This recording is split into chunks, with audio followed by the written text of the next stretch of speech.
Welcome to the Grow Your Business and Grow Your Wealth podcast with Gary Heldt. Gary is an expert in helping business owners put together a plan that will provide a better future for their businesses, themselves, and their families. On the podcast, Gary interviews other professionals who share his vision, and together they share secrets and strategies any business owner can use to build a better financial foundation for your business and your life. Welcome back to the podcast. Today, our guest is Eunicia Peret, who is the founder and CEO of Empowered Financial Planner. Welcome. Thank you so much for having me, Gary. It's a pleasure to be here with you. Great. So tell us some about yourself. What made you get into, the financial arena?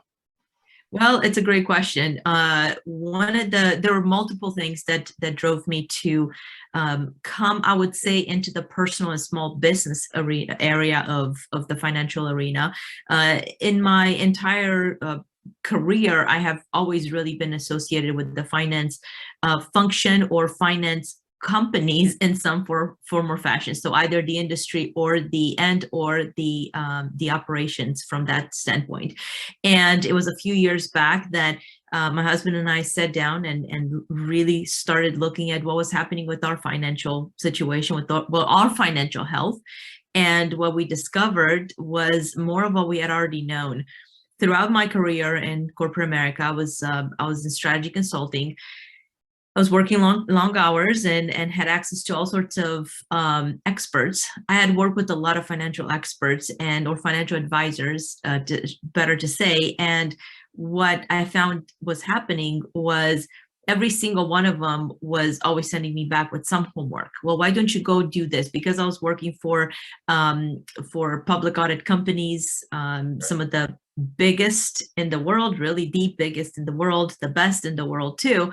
I had specific limitations on, in some cases, what I could and could not invest in. And so when they found out that I had those limitations, not because of me, but because of the regulatory environment, I would always find myself with the homework of go and look back in the database. Well, I can't tell you how many times I've tried to look in this database, and I would just want to scratch at my eyes and want to run away because it was hard to decipher. How do you decipher? Can I really truly invest in a mutual fund, even though it says yes, or maybe it says no? What if something changes and then you have to constantly be on top of it? So anyway, long story short, because of that, we did okay for ourselves, but we never really focused on our future. And when we sat down and we looked at what was happening, we realized that a lot of the guidance that we were receiving was a lot of the same guidance that other people are receiving as well. My husband at that time was kind of playing on the tech side, at least a little bit, and he was very heavily involved in real estate. And I looked at him when we had this big aha moment, and I said, "Listen, your individual clients need the same process that we just went through. They need it." And at that point in time, the mentor that was kind of guiding us through all of this, I was very in awe with the approach that he was taking, because it was not your typical cookie cutter, hey, let's figure out where we need to invest your money, right? And my husband looked at me and he said, "Well, I would love to, but I just don't have the bandwidth."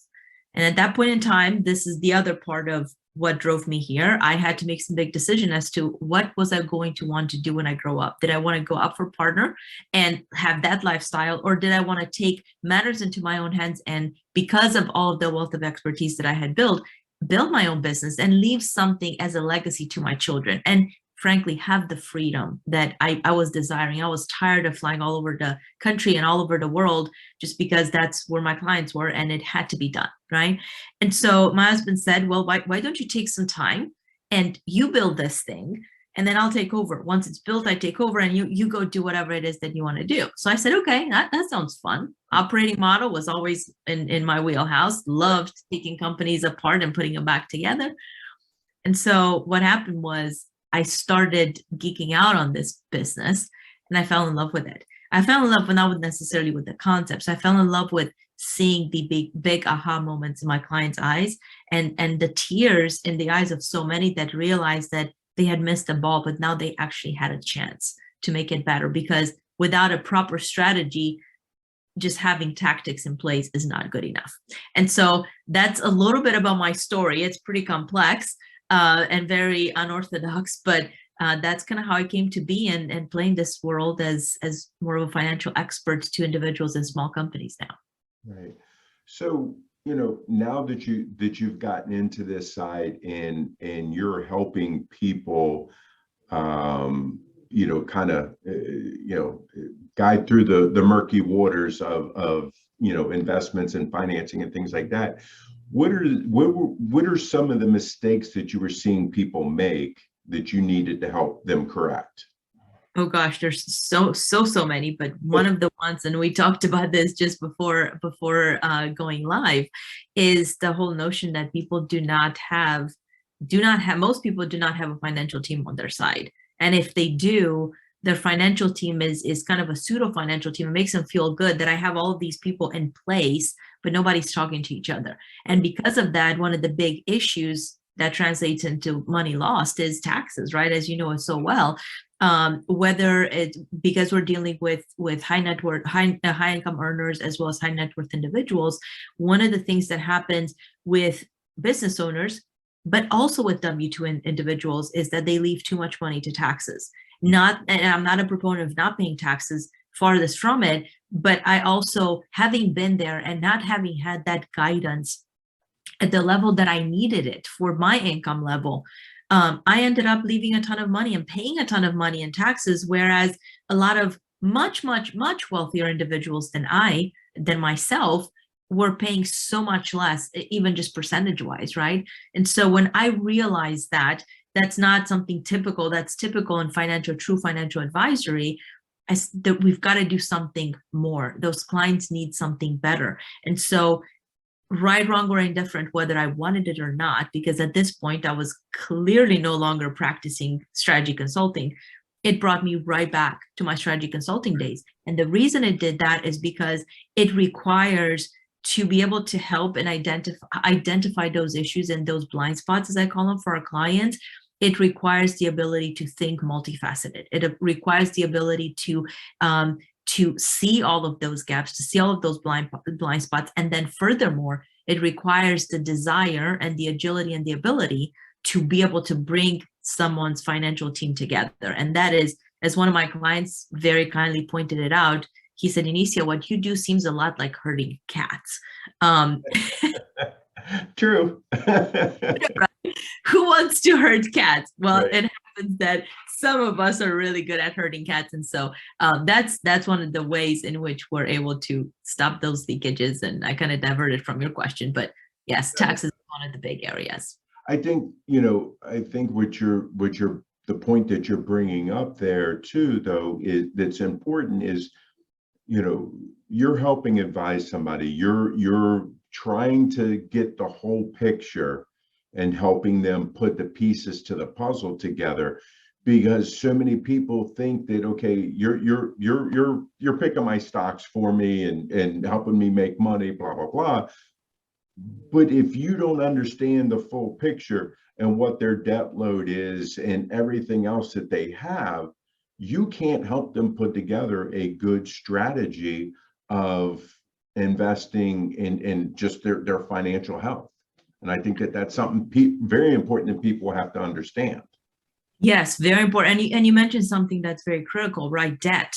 So many people, we've got the clients that do have the debt that is strategic. They know that it's there, it's for good reason. We have the clients that have the debt that are afraid of it.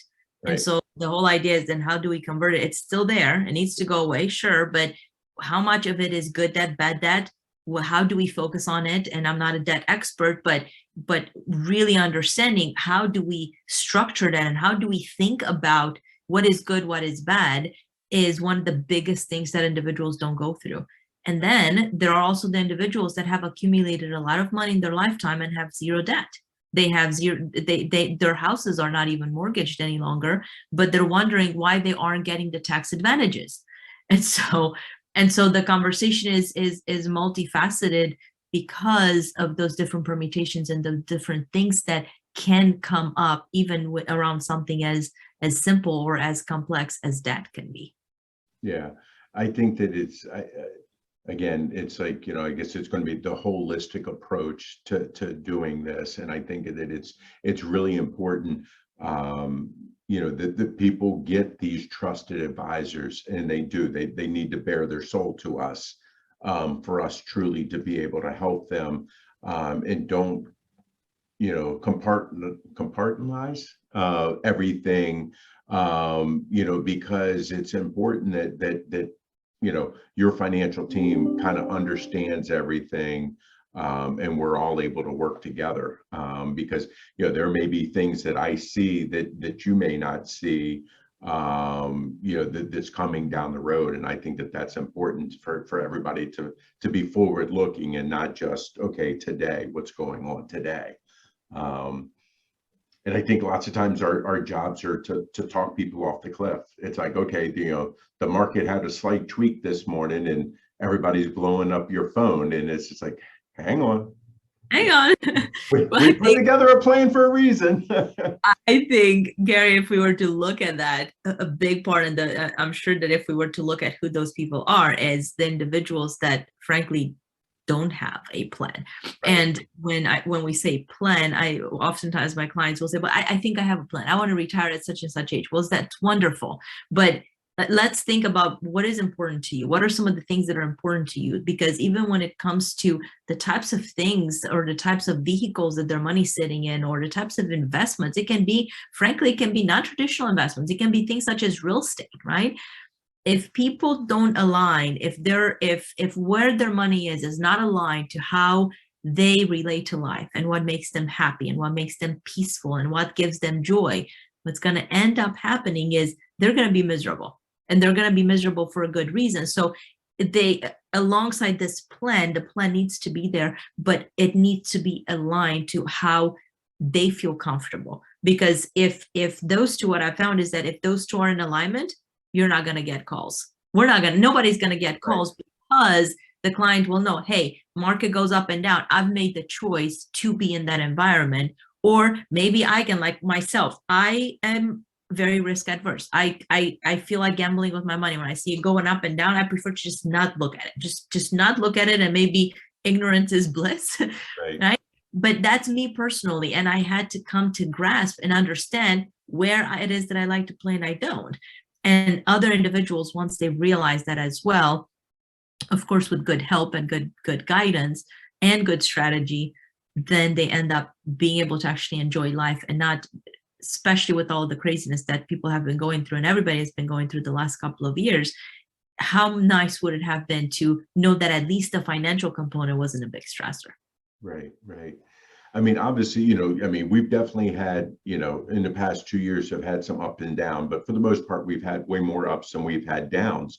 What is, kind of going into, we're into 2022 now, kind of what strategies or are you going to change, or are you going to change with what you're doing with your clients? I mean, I know from my perspective in 2020 and 2021, I mean, we were kind of using Zoom before that, but now, we're using it a lot more. And it seems like clients are doing a lot more of that, as instead of the face-to-face. Do you see any other strategies like that you're going to be implementing or changing in your business for 2022?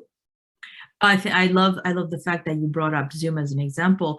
I think if we were to look from even just an operational standpoint, you're right, a lot more clients are preferring Zoom. And kind of like you, I did Zoom. I'll never forget one of my clients. I will not name names here, but everybody, I guarantee if I named it, would know who they are. They were trying to launch operations in China, and our charter for that particular project was to facilitate and oversee the launch of their operations in China. Well, their executives were all throughout the world. They were headquartered in California, and their executives were all throughout the world. Not one single time. Most of the clients would require us and would want for us to go and meet with the individuals in person. They were so, I would say 2020 at that point in time, this was 6, 7, 8 years ago, right, that everything was done via Zoom. And at that point in time, people were like, Zoom. They had, Yeah. video teleconferences, and every single small little conference room was equipped with video equipment because it made and it facilitated for the conversations to be so much easier. So I don't think it's going to go away. What I've seen is even clients that historically always prefer to meet in person, never over the phone. Of course, we'd have the occasional phone call, but they would always want to be in person. The last client that kind of gave that up, he called me, I'll never forget, it was 15 minutes before the meeting, and he said, I'm stuck in traffic. Do you mind if I pull over and we do this via Zoom? And next time, can we just do it via Zoom? Because it'll save me an hour for that day, going back and forth, right? And I thought, of course. So I think that's here to stay. The other thing that, from more of a financial standpoint, we have to continue to hunker down is to figure out, making sure that clients understand not just the today, but what's going to happen in the future. What is their belief? What are their beliefs about taxes, for example? Because all too often, what I found is that individuals don't think about, hey, taxes may be higher in the future, because we can no longer keep hiding behind, well, I'm going to be making less when I reach retirement, so I'm going to be okay. Because that is so, it's one of those big black boxes that people don't really think about. When you're looking at the numbers and you let the numbers speak, they speak a different story. And so it's going to be really focused on helping the clients understand, however it is delivered, that they need to be okay, and they need to come to consensus with what is it that they expect, what is it that they're anticipating, and then making sure that that gets worked backwards in whatever that strategy looks like, because otherwise they're going to miss the ball. Yeah, I think it's important that people understands that it's every single client is different, and it's just because your next door neighbor is doing X, Y, and Z doesn't mean that that's the right thing for you. It's everybody needs to employ a different strategy, and I think that's important. I think the other thing, going back to the Zoom and things, obviously you and I don't live in the same city, so I think that being able to work together and have your financial team doesn't need to necessarily be in the same city because of Zoom, and that helps you facilitate, because there's been so many times, at least in the past, that people are like, oh, if your office was closer, I would be able to work with you. Well, now I think that a lot of people, this has gotten that out of the way, and Absolutely. people are really able to look a little bit more forward. And I think that that's one of the things that people really need to start thinking about, is look forward instead of just right now. I totally agree. And the other thing that I would say, Gary, that you trigger something in my mind when you said that is people need to also hopefully understand that it's okay to feel a little bit out of your element. As one of my clients said in a testimonial, she said, I can find a financial person at just about every corner. Right. But I can guarantee you that most financial individuals aren't going to do what Eunicia does, aren't going to care the way that Eunicia and her team does.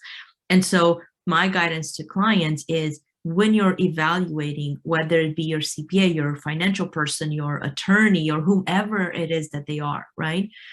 You need to make sure that you look for the best, even if they're not, to your point, Gary, even if they're not in your backyard. It's probably better if they're farther away and they're really good than if you're in your backyard and they're kind of okay or maybe mediocre. And sometimes you're not going to know that, but that's one of the things that we employ ourselves, just like you said earlier. We employ ourselves with our strategic partners. As a matter of fact, only one of our strategic partners is actually here in Atlanta. Just about everybody else spends from anywhere in Florida all the way to the West Coast and everywhere else in between. And the reason for that is not because we went looking for diversity across the board, but it was because we looked for the best, and we wanted to make sure that our clients are best positioned when it comes to what they're trying to achieve for their overall financial bottom line. Right. Yeah, no, I agree. I think that's important. What do you see being some of the biggest challenges that that you're facing right now with your clients? I'm not sure that there are necessarily challenges. I think we've done a really good job of identifying who our clients are over time. I would tell you that when I first started working with individuals, I was very bold, and my statement was anybody and everybody needs to do this. And what I tell people now is, if their mindset isn't there, I can literally, just like I told you earlier, we could probably give them a brick of gold, wrapped in a piece of paper that says opportunity or learning or education, and they would shy away and go the other way, wouldn't even look at what's inside, because it's, they don't want to learn. They just want somebody to do it for themselves. So one of the things that I would say that we've been able to overcome is this notion that people just want it done for them. What we tell them is, if that's it, or you're just shopping price, or you're just looking for the cheapest, we're not it. We're not it, because we're so strategic, and we bring the best of the best to the table. So it really, their mindset has to be there. I literally told a client just before the holidays, one of our esteemed clients who had seen huge value out of working with us, especially on the tax side, just really bringing together the team to help with tax optimization. He had referred somebody our way, and the gentleman said, well, I don't think I make enough money. He was close to $1 million in revenue. And so because of that decision, he's literally counting pennies and leaving dollars on the table, legitimately, when it comes to truly optimize your bottom line. So I would say not so much a problem for us, because we're very clear up front with our clients. We do not take clients on unless they're willing and able, and you're in a position where they want to understand what's happening and they're willing to collaborate. Because if not, we can't just assume responsibility for something that they may or may not want to do. But that's typically, I would say, a problem in the industry. People just want it done for them, and then when things don't go the way that maybe they thought they would, it's easy to blame somebody else. Yeah. I definitely think that you need to have the buy-in from the client, but also have them be part of the decision making. Because if not, and again, yes, there's always plenty of blame to spread around to everybody, good and bad. But I think it's important that you have the buy-in, and they're part of the decision process. That's for sure. We've covered a lot of stuff in a short period of time. What have I not asked you that you wish I had?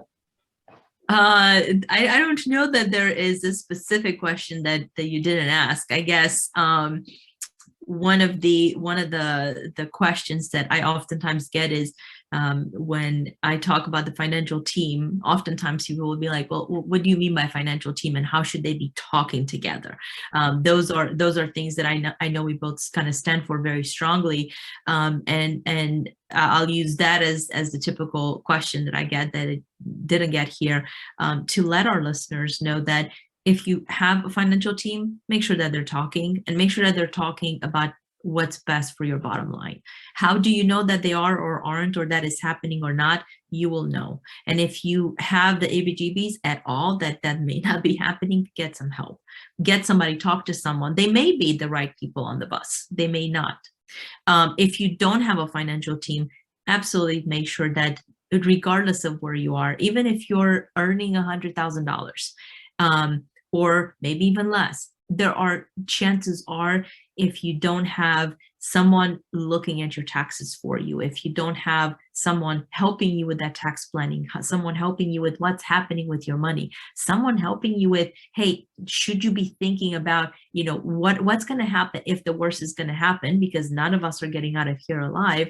How's your family going to be left behind? It really, those are table stakes items that everybody or no one really can afford to not have them looked at. And of course, the individuals that have a ton of money have more propensity to have some of these, at least some of those components in place. It's important that you have them all in place and they're all collaborating with each other, because otherwise you're probably leaving money or bleeding money somewhere. Right. I totally agree with you. So if the audience likes, what they've heard, they want to learn more about you, they want to talk to you, how can they find out more about you and reach out to you? Absolutely. I'm sure you're probably going to share our social media handles on in the description. So social media is a great way. Certainly reach out to us, DM us, or you can use our website. There's quite a bit of information in there as well. It's ever evolving. What we're finding is not many people are looking at websites, but it has to be there, right? Right. It's www.empoweredfinancialplanner.com. And if you're looking for a quick, easy read on the 5 pitfalls that everyone should avoid, especially individuals that really have a lot to lose when it comes to their bottom line, you can go to empoweredfinancialplanner.com/pitfalls. It's a quick, easy read. It's a short 5 checklist that has been an eye opener for a lot of individuals. Great. Eunicia, we really appreciate your time today and your wisdom. Thank you. Thank you so much for having me, Gary. Looking forward to connecting soon. Great. So today, again, our guest was Eunicia Peret, who's the founder and CEO of Empowered Financial Planners. See you again next week. Do you need money to fund your idea, product, or service? Are you ready to take your business to the next level, but need capital to get it done?